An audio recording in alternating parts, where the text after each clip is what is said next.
Hello viewers, বিনোদন জগতের সব খবর নিয়ে আপনাদের সঙ্গে এই মুহূর্তে রয়েছে আরটিভি নিউজের হেডলাইন আসছে, জয়কে নিয়ে নেওয়া সিদ্ধান্তে মন খারাপ সাকিবের পরিবারের। কেন নেই কেউ সাকিব পরিবারের শোকের ছায়া, কিন্তু কেন জানতে হলে দেখতে হবে সম্পূর্ণ ভিডিওটি। তবে সাবেক এই তারকা দম্পতি তাদের ছেলেকে কেন বিদেশে পাঠাচ্ছেন, কোন দেশে পাঠাচ্ছেন তা আপাতত গোপন রেখেছেন।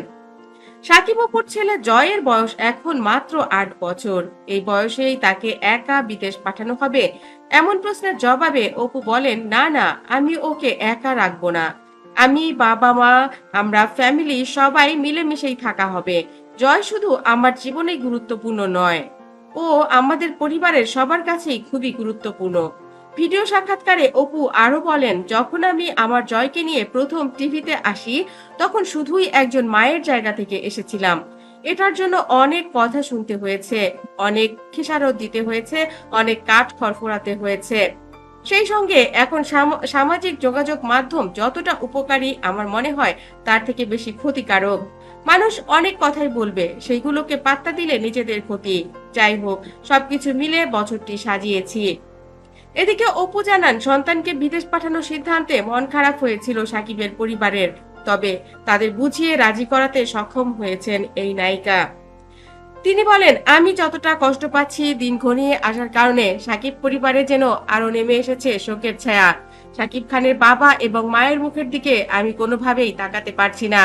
আমার শ্বশুর শাশুড়ি অনেক বেশি ভেঙে পড়েছেন।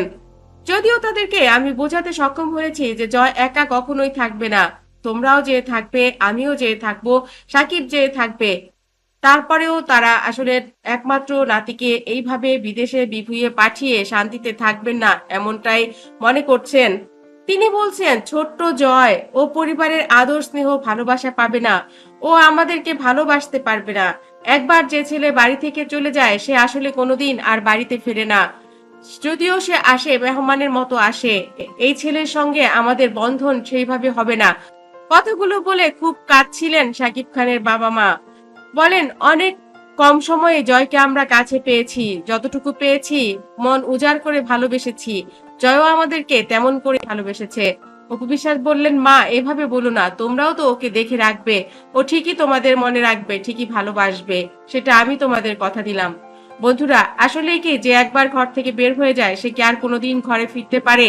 যখন পড়াশোনা শেষ হবে তারপর শুরু হবে তার চাকরির জন্য, চাকরি যখন হবে তারপর তার পরিবার হবে। আসলেই তো এই ৮ বছর পর তার আর ঘরে ফেরা হবে না। বিষয়টা যদিও জটিল, তারপরেও এটা কিন্তু খুবই দরকারি। বিষয়টার ভিডিও আপনাদের কাছে কেমন লাগলো কমেন্ট করতে ভুলবেন না। আমার চ্যানেলটি ভালো লাগলে লাইক, কমেন্ট, শেয়ার দিন এবং পরবর্তী পর্ব পেতে সাবস্ক্রাইব করুন।